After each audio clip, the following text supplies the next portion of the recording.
Toujours dans la course pour l'Europe après leur succès le week-end dernier à domicile face à Lorient et un triplé de Toivonen. Les Toulousains retrouvent encore le stadium pour y affronter Nancy en net regain de forme avec ses 4 victoires d'affilée à Pico, mais toujours à la peine à l'extérieur, sauf en milieu de semaine où la bande de Correa s'est imposée à Saint-Etienne en Coupe de la Ligue, de quoi donner des idées peut-être et faire prendre conscience que le maintien se joue également à l'extérieur. De son côté, Toulouse s'est fait sortir en Coupe de la Ligue au tir au but face à Metz et doit se tourner désormais vers le championnat. À domicile, les Toulousains ont déjà battu Monaco et le PSG notamment et essayent rapidement de prendre le contrôle des opérations face à des Nancéens bien en place. Et c'est surtout sur coup de pied arrêté que les Toulousains tentent de se montrer dangereux.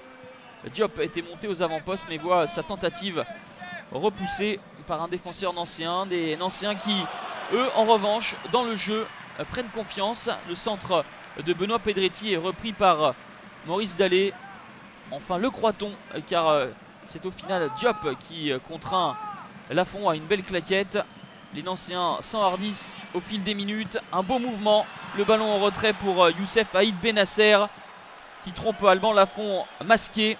Ça fait 1-0 pour la S Nancy-Lorraine à la 33e minute.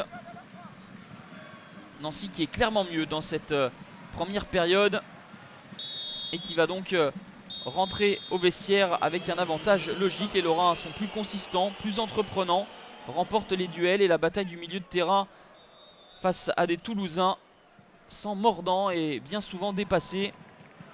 La réaction des hommes de Pascal Duprat est attendue dans le deuxième acte, mais elle se fait attendre car on voit toujours des Nancéens séduisants avec cette volée assez difficile à réaliser de la part de Robic. Et il faut la vigilance d'Alban Lafont au premier poteau. Au fil des minutes, voyant le danger s'approcher d'une défaite, les Toulousains sont montés aux avant-postes, notamment les défenseurs. Et c'est Christopher Julien qui va faire parler sa taille, son 1m96 pour remporter ce duel aérien et se matcher cette tête hors de portée de Sergueï Tchernik. Ça fait un but partout, troisième but pour Christopher Julien.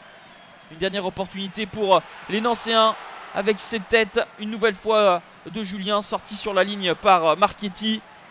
On était tout proche du hold-up toulousain. Pascal Duprat, après la rencontre, ironisera en disant qu'un hold-up à domicile, ça aurait été se cambrioler soi-même. Il n'en sera rien, pas de hold-up pour le TFC, mais un point tout de même heureux qui ne satisfera sans doute pas les Nancéens au vu de la physionomie.